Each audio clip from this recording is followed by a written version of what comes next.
It was the back end of a wet night, and the office smelled like cold coffee and last week's cigarettes. Dale had her coat half on when the door opened. The woman who came through it wasn't selling anything, wasn't crying about anything, and wasn't looking past me for a richer man. That in this city is the rarest kind of trouble there is. "We're closed, miss. The detectives had a long day pretending to work. But you went and walked in anyway, so I'd say you already know that." I know what time it is. I've been watching that clock for 9 hours, deciding whether to come here or not come here at all. The not coming had a furnace at the end of it. I picked this. She didn't sit until I pointed at the chair, and when she sat, she kept her purse on her knees like it had something living in it. Dale caught my eye on her way to the hat rack and gave me the smallest shake of her head. Not danger, worse. A straight one, and straight ones get hurt. All right, you pick this. Most people lead with a name. Lead with what's in the purse instead. I keep municipal records. Birth, death, the deeds. The things nobody reads until somebody dies over them. Yesterday, a man I've never been introduced to handed me a file and told me to burn it. He said it was clerical, outdated. He smiled when he said it, which is how I knew it wasn't. I read it before I lit the match. It's clean. Every line of it is true, which is the only reason a man like that wants it gone. So I made a carbon, and I fed the original to the fire, like a good girl. This is the carbon. She laid it on the blotter the way you'd set down something still warm. Onion skin, a clerk's neat hand, an office stamp from a desk that does its erasing quietly.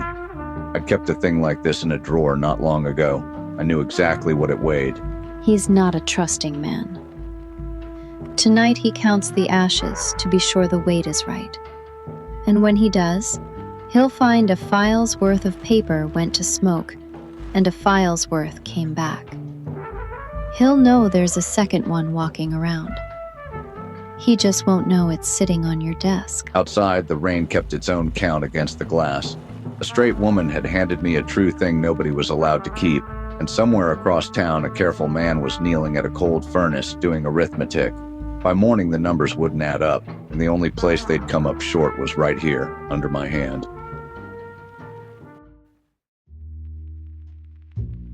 The Chronicle newsroom never slept. It just got louder. Typewriters going like gunfire, copy boys running like the building was already on fire. Flynn sat in the middle of it the way a spider sits in the middle of a web, patient and waiting for something to land. Tonight, the something was me. Don't sit down. You'll only make the chair nervous. I know why you're here. The civic record's getting walked back file by file. Somebody in the municipal building counting paper after hours. You came to find out how close it runs to your door. Fair trade. You tell me what you can, I tell you what nobody's printed. I'll give you weather, Flynn, not names. A clerk's file came up. The kind of clerk who signs a thing and then stops existing on paper. I want to know who's doing the reading and why a dead-end name buys that much attention. That's the beauty of it, the reading isn't all coming from upstairs. There's a record supervisor, Halloran, runs the basement stacks. 20 years ago, he skimmed a relief fund, pennies on the dollar, never enough to hang for. Now the audit lands in his lap and he's volunteered to lead it. You follow the dollar? He's not protecting the city. He's using the big broom to sweep his own corner clean, bearing his own theft inside the official recheck. Erasing a name under cover of straightening the books. I've seen that method before, Flynn. I've got it locked in a drawer. The difference is the man who taught it to the city never left a fingerprint. This one did. And there it was. For 23 cases, the machine had been a thing without edges, a name that wore an office, a hand you never saw close. But Halloran wasn't the machine. He was a small man riding its broom, hiding a 20-year-old crime in the dust it kicked up, a petty thief who'd left a seam, and a seam is just a thread that hasn't been pulled yet.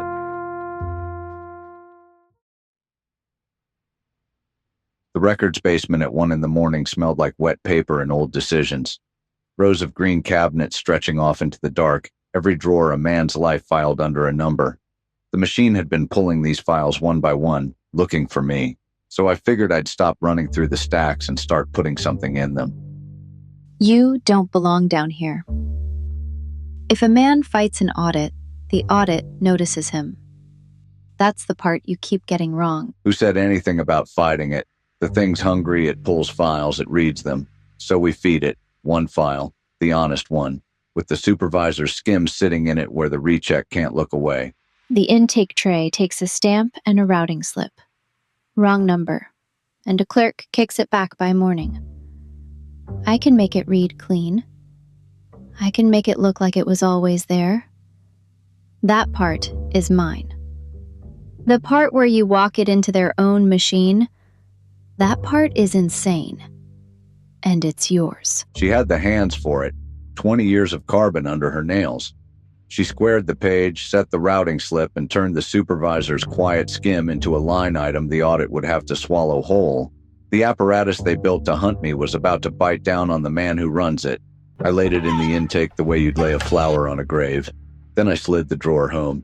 Somewhere uptown, a machine was reading the city file by file, looking for a guilty man, and tomorrow it would find one, just not the one it was sent for. The drawer met the frame with a sound like a verdict, and for once the city was going to chew up the right name. Past midnight, the office goes honest. The clients are gone, the phone's asleep, and the rain does all the talking. Dale was still at her desk, the way she gets when she's adding something up that doesn't want to balance. She had the look of a woman counting change and coming up short a dollar she could swear she had. Let me read it back to you, the way the ledger sees it. The clerk's name is Clean. The supervisor who signed the lie is Finished. His own people did that, not us. And nobody's in the harbor over it. You know how long it's been since a night closed out like that? A while. A long while. So enjoy it for 30 seconds. That's a clean win. The first one I've had to file under win in I don't remember when. I'd hate for you to sit there and ruin it before the ink dries. You ever know me to leave a clean thing alone? No. So I'll say it, since you're chewing on it and won't. You didn't beat the thing tonight. You used it. You found the gear that was supposed to grind you, and you turned it on the crook instead. That's not the same as winning. That's borrowing the other fellow's gun and handing it back warm. It worked, Dale. It worked. And it watched you do it. A machine like that doesn't just chew the man you fed it. It remembers the hand that did the feeding. Tomorrow, it chokes on your crook. But it'll have learned that the eye it sent to read you can be read right back. That's a thing it didn't know this morning, and now it does, and you taught it for free. She wasn't wrong. She's the one person in this city who hands me the bill before I've finished the meal. The clerk would sleep easy tonight, and the crooked supervisor wouldn't, and that was a good night's work by any tally a decent man keeps. But somewhere across town, a machine that had only ever felt me flinch had just watched me reach into its works and make them turn. It would chew the crook by morning, and it would remember, all the while it chewed, that the man who'd fed it knew exactly where the teeth were. 3 days of rain hadn't washed the city any cleaner, but it kept trying. I was halfway down the alley behind the Chronicle building when Flynn came out the side door with his collar up and a folded paper under his arm, looking like a man carrying good news he didn't trust. Don't walk off. I've got the box score, and you're going to want every line of it. The record supervisor outcharged. And here's the part you'll love. They hung him on his own audit. The ledger he padded is the same ledger that buried him. Couldn't have written it better myself. And the clerk, the one who knocked on my door scared half to death. Transferred, clean file, clean hands, a desk across town where nobody knows her name and nobody's looking. She's sleeping nights, Flynn. Genuinely. You did that. The skim's plugged, the book's balanced, the guilty party's actually paying. When does that ever happen in this town? He was right. It was a clean win, the kind I'd stopped believing the city handed out. The wrong was righted, the guilty man paid, the honest woman walked away whole. And standing there in the wet, I waited for it to cost me something. The way every win always had. It didn't. That was the trouble. What's that face? I just handed you a happy ending, and you're looking at me like I read you the obituaries. Because the little crook was never his. The man at the top never lost a dime on this one, never flinched, never even turned his head. I'd swept out a corner of his house and he hadn't felt the broom. A win that costs you nothing isn't a victory, it's a measurement. And it told me exactly how heavy the next knock would be, the one that does belong to him. The drawer was still the drawer. But tonight an honest woman was sleeping, and I let that be enough to walk home on.